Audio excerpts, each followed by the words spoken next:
My name is Joe Putnik. I'm a volunteer and I serve as the chapter president for YCP New York City. I'm going to talk briefly just kind of about what we've been planning and what the last couple of years have been like.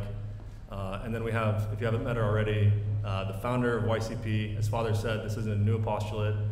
It's been around for about 12 years, and it's all because of this person. So the only reason something like this is possible is because of Jen, and we also have some folks from the other chapters, so there's definitely a national reach, but I certainly appreciate you guys being here. You know, so much went into tonight. For the longest time, we were going to be 29th chapter, and then they told us that so long as we launch after October 8th, we'll be the 30th chapter. So I called the 3 West Club. I was like, yes, we'll be available starting October 10th. And then we saw that Taylor Swift was launching an album, and we said, you know, when is that going to happen? And we reached out to our team, and they said, as long as you're by October 21st, you should be good. So a lot of thought, and I'm half kidding, but a lot of thought really went in. And a lot of people, this isn't just me, this is, like Father said, this is about community. We have a team. I don't know if everyone's staying in the same place, but if you're on my leadership team, if you could raise your hand. There's only a few folks, but a mighty team.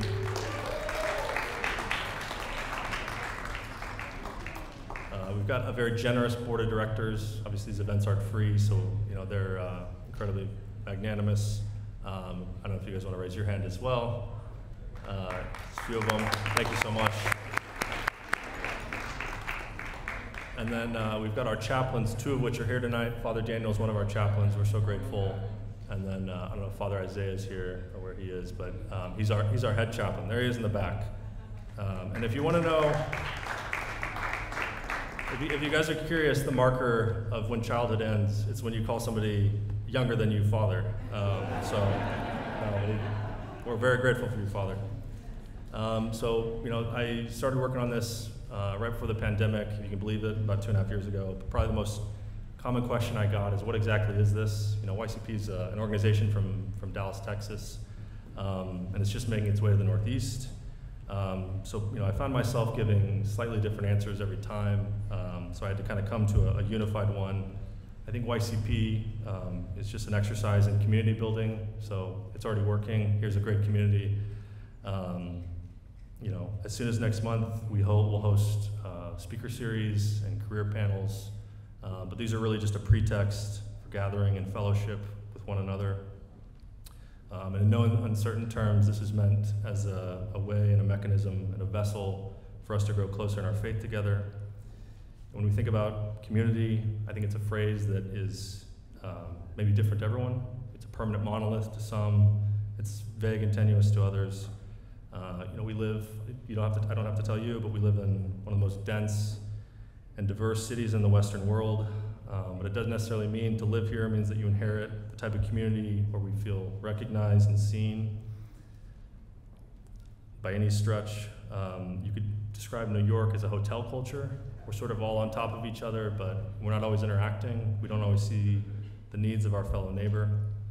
So I think a good summative of the type of community that we're striving for and we're hoping to cultivate. And I'm not sure who said this, but if you know, you can tell me. It's when we're down in the valley in life, unexpected hands lift us up. When we experience the consequences of our own sin, unmerited love, which maybe in this context we could call grace, helps us to keep going. And I think most importantly in a community context, when we're in search of guidance, a lot of our spiritual leaders are moral exemplars. To use a YCP phrase, our modern day saints come in some of the most unassuming and unlikely figures. And I think over the last couple years, and I think all throughout my life, I'm sure you have too, I've found that to be true. I think it's important to remember in a ministry like ours, community is not something we earn in any meritocratic sense. Our job status holds no bearing when we enter this room, just like when we enter a cathedral. Christ was a carpenter, and the Bible doesn't exactly venerate the tax collector, as we know. But this is a community we know that envelops us. It's something we contribute to, and it's something worth preserving. Community is a vehicle that helps us see outside our own personal needs. It binds us to something much larger than ourselves, and it creates a covenant towards our neighbor.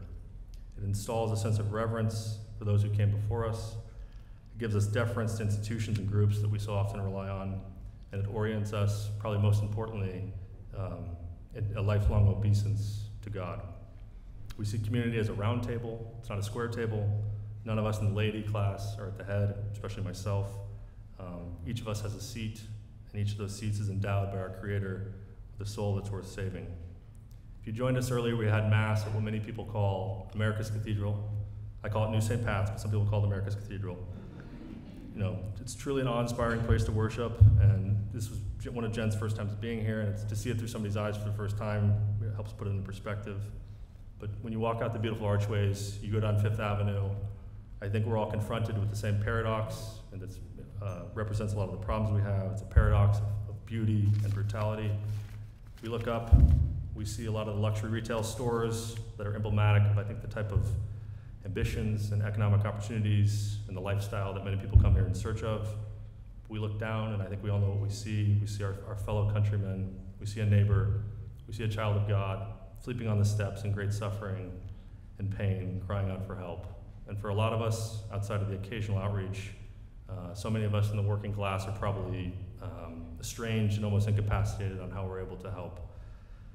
Whether you live here or not, you know that these problems aren't exclusive to Fifth Avenue, but this has become a city that's ripe for both civic and moral renewal. A few weeks ago, including Father Daniel, a handful of us attended a summit in our nation's capital through the Lumen Institute, and the theme of the conference was Leading Through Stormy Times. And you didn't have to be at that conference to know that I think that's a good characterization for what many of us have felt as being Catholic workers in a secular world that's grown increasingly hostile and wanting to censor us in our faith. But it's not the first cultural storm we've had, and it's not certainly our last.